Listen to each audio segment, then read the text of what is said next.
Frank Turner had always been a man of structure. For nearly 40 years, he worked as an accountant, precise, punctual, organized. He woke up at 6 a.m. sharp, brewed the same brand of coffee, and left for work in a pressed shirt and tie. Numbers were his world, and he liked it that way. But everything changed when he retired at 67. At first, retirement felt like freedom. No alarms, no deadlines. He watched TV late, slept in, and spent long afternoons in his backyard. But after a few weeks, a strange heaviness set in. Days blurred together. He often found himself standing in a room, unsure why he walked in. One morning, he forgot where he put his house keys, only to find them in the refrigerator hours later. Another time, he missed his granddaughter's birthday. That one hurt deeply. "I'm just tired," he told himself. But the forgetfulness grew. He'd lose his train of thought mid-sentence, misplace items constantly. He started writing everything down in a notebook, but sometimes even forgot to check it. Frank began to worry. Was it early dementia? Was he just fading? His energy dipped. He stopped shaving regularly. He spent hours scrolling through TV channels with no interest. His world, once so structured and full of purpose, felt like it was quietly collapsing. One Sunday morning, his old friend Tom called. They hadn't spoken in months. Frank hesitated to answer, but he picked up. "You sound tired," Tom said. "You okay?" Frank hesitated, then admitted, "I feel like I'm losing myself, Tom. I forget everything. I don't feel like me anymore." Tom paused, then replied, "Listen, I was going through the same thing. Foggy brain, low energy, no motivation. But something helped. It's simple, but it works. Just hear me out." He told Frank to try two things.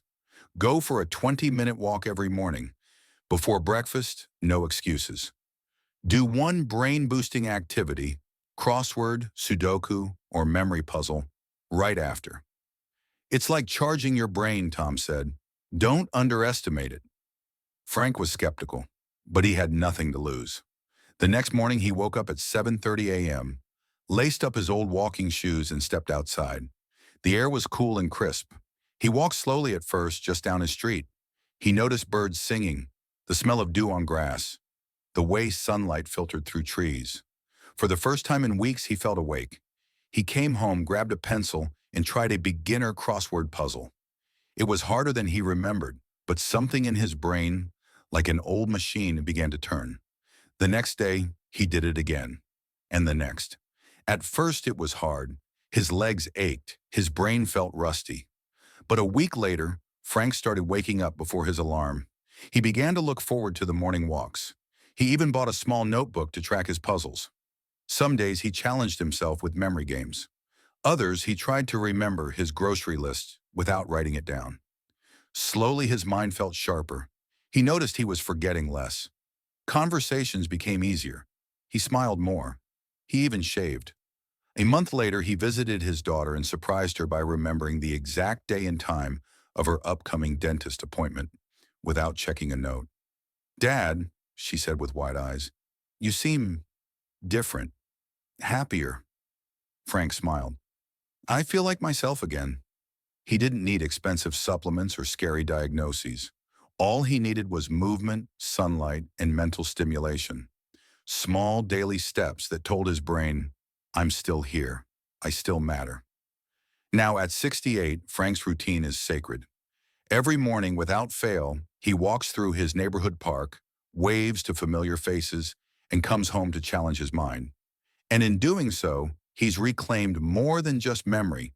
He's reclaimed purpose, energy, and joy. To anyone who feels like Frank once did, foggy, tired, and disconnected, he says this: don't wait. Try it. Just a short walk. Just one puzzle. Every day. The brain is a muscle. You can wake it up again,